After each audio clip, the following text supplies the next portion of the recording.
মোর আজকাল ফুলছো তুমি কতক্ষণ থেকে ঘর দেশে বসে আছো, বউয়ের আসার কোনো খোঁজ পাত্তাই নেই। বউ এতক্ষণ থেকে আসছে না কেন, তো এটাই বুঝা পারছো না। ফোন দাও তো, এতক্ষণ থেকে আসছে না কেন? হ্যালো, কি করো এতক্ষণ থেকে?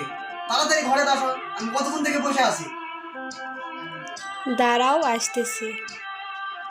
ইস, মোর তো আর মন মানছে না।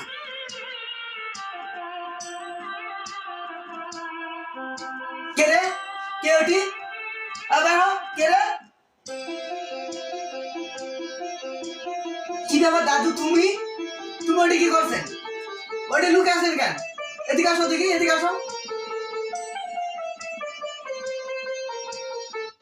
না না, মুই কিছু করিনি, মুই এনে লুকে আসো না। তুমি এই ঘরে কেন? তুমি জানেন না আজকে আমার ঘরে পরিচর্যা? তুমি এই ঘরে লুকে আছেন কিসের জন্য? মুই আজকে এটি থাকবো তাই। এটি থাকবো মানে মতলব কি তোমার? তুমি কি ছোট ছেলে আছেন? না, মোর খুব শখ আছে আজকে তোমরা কি করবেন মুই এনে দেখবো তাই। ভরসা করে কও, কি শখ তোমার? কিছু নয়, তোর বউ কই এত দেরি করছে কেন আসতে? কতক্ষণ থেকে এটি লুকে আসো? এই শালাপুরা, তোর লজ্জা সরম নাই? তুই বের হও, এই মুহূর্ত থেকে ঘর থেকে বের হও। আর এক মিনিটও তুই যদি দেরি করিস। না, মুই আজকে বার হবো না। মুই আজকে মোর মনের আশা পূরণ করবো, মুই এটাই থাকবো। এই বুড়া, তোর হাতে ওটা কি দেখি?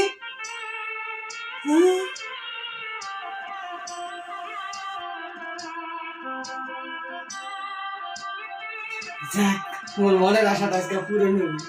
এই সোনা তো অজ্ঞান হয়ে গেছে।